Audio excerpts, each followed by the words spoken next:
ಇವನೊಬ್ಬ ಸೈಕೋಪಾತ್. ಇವನೇನು ಮಾಡ್ತಾ ಇದ್ದ ಅಂತಂದರೆ, ಓದಿರೋದು ಚೆನ್ನಾಗಿದೆ, ಹೋಟೆಲ್ ಮ್ಯಾನೇಜ್ಮೆಂಟ್ ಓದಿದ್ದಾನೆ, ಆದರೆ ಮಾಡೋಕ್ಕೆ ಕೆಲಸ ಇರಲಿಲ್ವೇನೋ, ಮೊಬೈಲಲ್ಲಿ ತೊಗೊಂಬಿಟ್ಟು ಹೋಗೋ ಬರೋ ಎಲ್ಲ ಹೆಣ್ಮಕ್ಳದ್ದು ಫೋಟೋ ವೀಡಿಯೋ ಎಲ್ಲ ಮಾಡ್ಕೊಂಡ್ಬಿಟ್ಟು ಅವ್ರ ವೀಡಿಯೋಗಳನ್ನು ಇನ್ಸ್ಟಾಗ್ರಾಮಲ್ಲಿ ಅವನಿಗೆ ಬೇಕಾಗಿರೋ ರೀತಿಯಲ್ಲಿ ಅದನ್ನು ಒಂಚೂರು ಚೇಂಜಸ್ ಮಾಡಿಬಿಟ್ಟು ಹಾಕ್ತಾ ಇದ್ದಂತೆ. ಒಂಥರ ಸೈಕೋಪಾತು. ಆಮೇಲೆ ಒಬ್ರು ಪಾಪ ಯಾವುದೋ ಯುವತಿ ಒಂದು ಕಂಪ್ಲೇಂಟ್ ಕೊಟ್ಟಿದ್ದಾರೆ, ದೂರು ಕೊಟ್ಟಿದ್ದಾರೆ. ಅದನ್ನು ಸುಮೋಟೋ ಕೇಸನ್ನು ಪೊಲೀಸರು ದಾಖಲು ಮಾಡ್ಕೊಂಡಿದ್ದಾರೆ, ಬನಶಂಕರಿ ಪೊಲೀಸರು. ಅದಾದ ನಂತರ ಇವನನ್ನು ಪತ್ತೆ ಹಚ್ಚಿದ್ದಾರೆ. ಇವನು KR ಪುರಂನವನಂತೆ, ಗುರ್ದೀಪ್ ಸಿಂಗ್ ಅಂತೆ, 26 ವರ್ಷ ಅವನಿಗೆ. ಮಾಡೋ ಕೆಲಸ ಮಾಡಪ್ಪ ಅಂತಂದರೆ ಇಂಥವೆಲ್ಲ. ಈ ವ್ಯೂಸಿಗೋಸ್ಕರ ಯಾವ ಹಂತಕ್ಕೆ ಬೇಕಾದರೂ ಇತ್ತೀಚೆಗೆ ಹೋಗ್ತಾ ಇದ್ದಾರೆ ರೀ. ಅದು ಯಾವ್ಯಾವ ಮಟ್ಟಕ್ಕೆ ಅಂತಂದರೆ ಬಟ್ಟೆನೂ ಹಾಕ್ಕೊಳ್ಳಲ್ವೇನೋ ಆ ಮಟ್ಟಕ್ಕೆ ಹೋಗ್ಬಿಡ್ತಾರೆ ವ್ಯೂಸ್ ಬರುತ್ತೆ ಅಂದರೆ.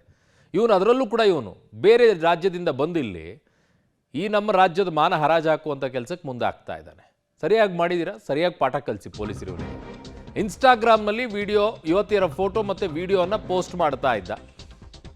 ಇವನನ್ನು ಅರೆಸ್ಟ್ ಮಾಡಿದ್ದಾರೆ. ಈಗ ಅಸಭ್ಯವಾಗಿ ಕಾಣುವಂತೆ ಚಿತ್ರೀಕರಿಸಿ ಪೋಸ್ಟನ್ನು ಮಾಡ್ತಾ ಇದ್ದ. ಇನ್ನೊಬ್ಬರದ್ದು ಪರ್ಸ್ನಲ್ ಲೈಫ್ ಬಗ್ಗೆ ಅಥವಾ ಪರ್ಸ್ನಲ್ ಅವ್ರು ಓಡಾಡುವಂಥ ದೃಶ್ಯಗಳನ್ನು ಸೆರೆ ಹಿಡಿದು ಇನ್ನೊಂದು ಸೋಷಿಯಲ್ ಮೀಡಿಯಾದಲ್ಲಿ ಹಾಕಕ್ಕೆ ಬರಲ್ಲ. ಹಾಗೆ ಹಾಕಿದರೆ ಅದು ಅಪರಾಧ ಆಗುತ್ತೆ. ಗುರ್ದೀಪ್ ಸಿಂಗ್ನನ್ನು ಈಗ ಅರೆಸ್ಟ್ ಮಾಡಿದ್ದಾರೆ ಬೆಂಗಳೂರಿನ ಬನಶಂಕರಿ ಠಾಣೆ ಪೊಲೀಸರು. 26 ವರ್ಷ ಅವನಿಗೆ. ಅಲ್ಲಿ ಮಹಿಳೆಯರ ಖಾಸಗಿ ವೇಳೆಯಲ್ಲಿ ತಾವು ಓಡಾಡೋ ಸಾರ್ವಜನಿಕ ಸ್ಥಳಗಳಲ್ಲಿ ಅವರ ಒಂದು ಅನುಮತಿ ಇಲ್ಲದೆ ಹಾಗೂ ಒಂದು ದುರಾದೇಶದಿಂದ ಅವರ ಚಿತ್ರಗಳು ಹಾಗೂ ವಿಡಿಯೋಗಳನ್ನ ಮಾಡಿಕೊಂಡು ಒಂದು ಇನ್ಸ್ಟಾಗ್ರಾಮ್ ಪೇಜ್ನಲ್ಲಿ ಅಪ್ಲೋಡ್ ಮಾಡುವ ಕುರಿತು ಜೂನ್ನಲ್ಲಿ ಒಂದು ಸ್ವಯಂ ಪ್ರೇರಿತ ದೂರು ಬನಶಂಕರಿ ಪೊಲೀಸ್ ಠಾಣೆಯಲ್ಲಿ ದಾಖಲಾಗಿದೆ. ಈ ದೂರಿನ ಆಧಾರದ ಮೇರೆಗೆ ತನಿಖೆಯಲ್ಲಿ ಆರೋಪಿತನನ್ನು ಗುರುತಿಸಿ ನಿನ್ನೆ ದಸ್ತಗಿರಿ ಮಾಡಲಾಯಿತು.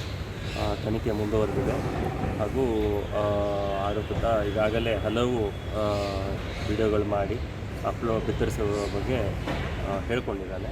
ತನಿಖೆ ಮುಂದುವರೆದಿದೆ. ಇನ್ಸ್ಟಾಗ್ರಾಮ್ ಪೇಜ್ನಲ್ಲಿ ಮಹಿಳೆಯರ ಖಾಸಗಿ ವೇಳೆಯಲ್ಲಿ ತಾವು ಓಡಾಡೋ ಸಾರ್ವಜನಿಕ ಸ್ಥಳಗಳಲ್ಲಿ ಅವರ ಒಂದು ಅನುಮತಿ ಇಲ್ಲದೆ